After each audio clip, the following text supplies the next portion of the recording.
práve čo sa týka hospodárenia samosprávneho kraja, zistili sme, že máme tiež 7 divov, s ktorými sa až tak veľmi nemôžeme chváliť. V 7 aspoň oblastiach sme najhorší na Slovensku. Myslím si, že to je niečo, čo treba zmeniť. A dovolte mi, aby som ich v stručnosti uviedol. Máme najväčšiu zadlženosť zo všetkých samosprávnych krajov.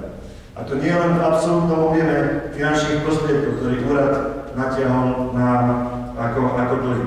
A zároveň máme najväčšiu zadlženosť na každého obyvateľa vrátane dôchodcov a novorodencov. To by nebol možno až taký problém, ale keď pozriete na výsledky práce v uplynulom období, tak zdá sa, takým výsledkom, jediným viditeľným výsledkom takejto práce bola síce pekná, luxusná, pre mňa tiež nádherná budova úradu samosprávneho kraja v Trenčine.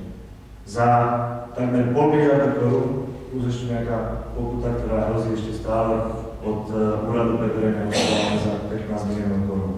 Podľa môjho názoru to nemôže byť priorita samosprávneho kraja. My 3 roky sme počúvali o tom, že samosprávny kraj v Trenčine má jednu jedinú prioritu investícií. A to bola dostavba budovy pre úradníkov.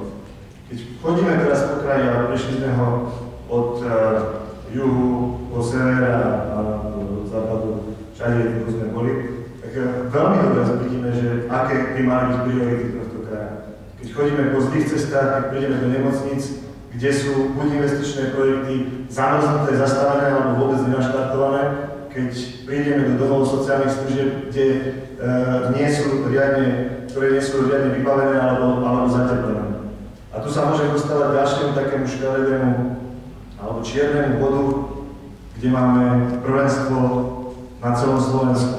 A to je to, že aj Trenčianskému kraju sa nevyhýba niečo, čo sa nazýva demografická kríza. Jednoducho pribúda tu oveľa viac ľudí v postproduktívnom veku, ako tých, ktorí sa rodia a ostávajú v našom kraji. Pribúda aj ľudí, ktorí sú odkázaní na sociálnu pomoc inštitúcií a organizácií. Samosprávny kraj tu má obrovskú kompetenciu. A sme presvedčení o tom, že tam, kde zlyhá najbližšia rodina, že musí nastúpiť pomoc a servis práve kvalitných inštitúcií, kvalitných organizácií sociálneho typu.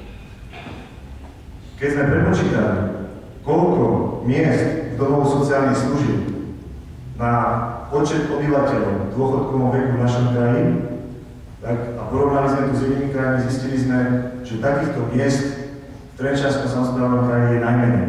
Okrem toho viacerí, ktorí sa tejto problematike venujete, počúvate o hrozostrašne dlhých čakacích dobách, keď máte niekoho, či rodinného príslušníka, známeho, keď chcete umiestniť do takéhoto domova sociálnych služieb, čakáte 2, 3, 4 roky.